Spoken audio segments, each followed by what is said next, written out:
салом дӯстон, пас аз тамом шудани мусобиқаҳои клубҳо мухлисони футболи бузург зиқ шуданд ки акнун чӣ тамошо хоҳанд кард. Баъд аз чанде бахту тирашон омад ки аз пеш моро бозиҳои асосии Лигаи Миллатҳо интизоранд. Испания ва Хорватия ба финали ин мусобиқа роҳи худро ҳамвор карданд ва тавонистанд бозии ҷолибро манзури мо кунанд. Аз муҳимтарини бозиҳои футбол мо ҳатман хабар медиҳем ва умуман дар канали мо қариб ки ҳар рӯз видео мебарояд ки метавонед бо як лайк онро тамошо кунед. Ба канал обуна шуда бошед, аз видеои нави мо бехабар намонед.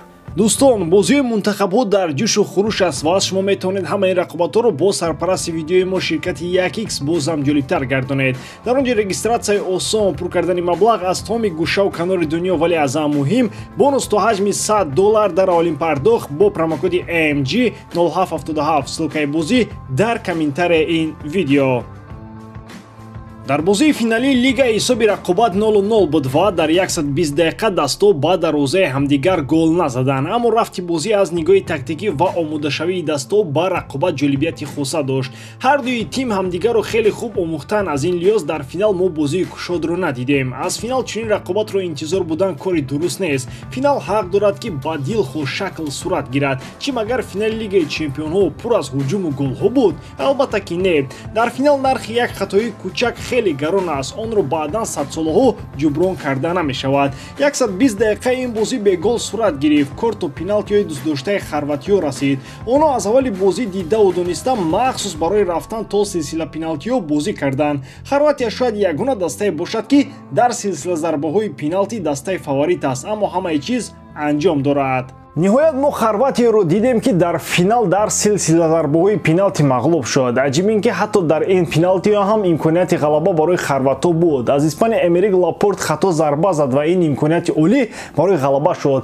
Қабл аз ин Майер аз Хорватия хато кард ва иштибоҳи Лапорт боз Хорватияро ба ҳолати аввала баргардонд. Аммо Петкович пеналтии панҷумро хато карду Карвахал бошад пеналтии ғалабаоварро ба ҳадаф расонд. Ҳамин тариқи Испания дар бозии финалӣ ғалаба карда аввалин бор дар Лигаи Миллатҳо қаҳрамон шуд. Дар таърихи мунтахаби Испания ин ҷоизаи панҷуми Фурия Роха аст.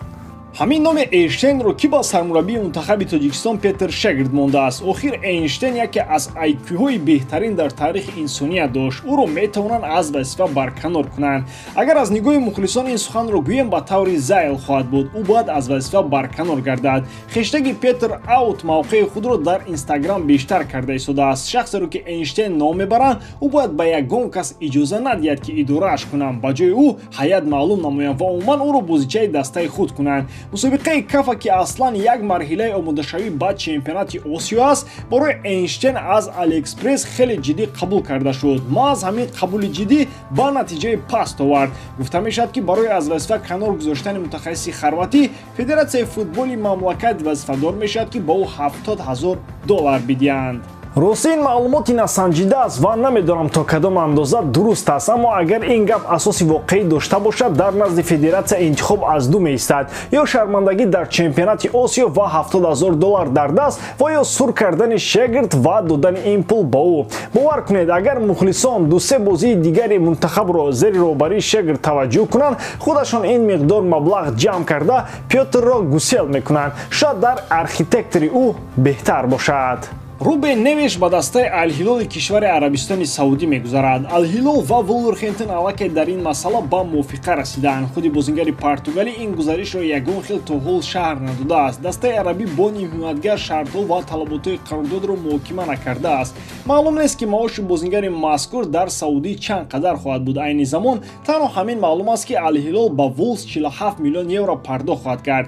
Барои дастаи кишвари Англия ин маблағи хуб аст, бо назардошти он ки то анҷоми шартномаи Невеш танҳо як соли дигар мондааст. Метавон гуфт ки ин трансфери хуб барои гургон буд. Соли дигар ин ки чаро Рубен Невеш дар чунин сину сол тарки футболи Аврупо мекунад. ин футболбоз танҳо 26 сол дорад ва метавонист чандин соли дигар дар сатҳи баланд бозӣ намояд. Барселона яке аз талабгорони асосии ин футболбоз буд. шояд ӯ ҳам дигар интизори он нашуд ки кай Барса мушкилоти молияшро беҳтар мекунад ва ба ӯ пешниҳоди кор менамояд. Ба ҳар сурат футболи баланди Англияро монда дар синни 26 солагӣ ба Арабистон рафтан қарори аҷиб аст. шояд Невеш амбитсияи бузург надорад. ӯ футболро ҳамчун ҷои кори оддӣ қабул кардааст. Дар ҳар куҷое ки бисёртар пул медиҳанд, ҳамон ҷо беҳтар аст гуфта акнун ба чемпионати Арабистони Саудӣ меравад. Харри Кейн акнун ҳадафи асосии дастаи ПСЖ барои равзанаи тобистонаи трансферӣ мебошад. Пас аз як гапи Флорентина Перес дастаи шаҳри Париж бовар ҳосил кард ки метавонад ин бозингарро ба сафи худ ҷалб кунад.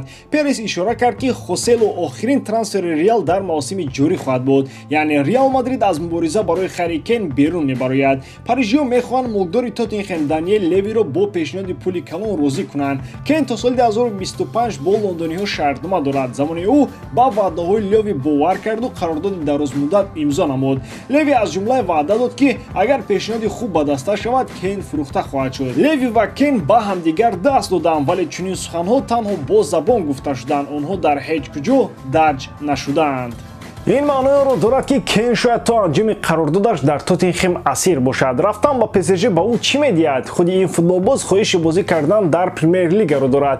Аз чемпионати Фаронса дида ба ӯ гузариш ба чемпионати Испания бештар писанд аст, вале парижиё бовар доранд ки метавонанд Кейнро ба сафи худ ҷалб кунанд. онҳо ба хари ҷоизаҳоро кафолат медиҳанд. Бозигари англис дар 38 бозии Премер-лигаи Англия 30 голро ба номаш сабт кард. ба ҳамин тамом воридам ки эҷодкории ман ба шумо писанд меояд. Лайк, комментария ва дар канал обуна шуданро аз ёд набароред. бо шумо мисли ҳар вақта Муҳаммад Гаиров. хайр бародарон, дар паноҳи Аллоҳ.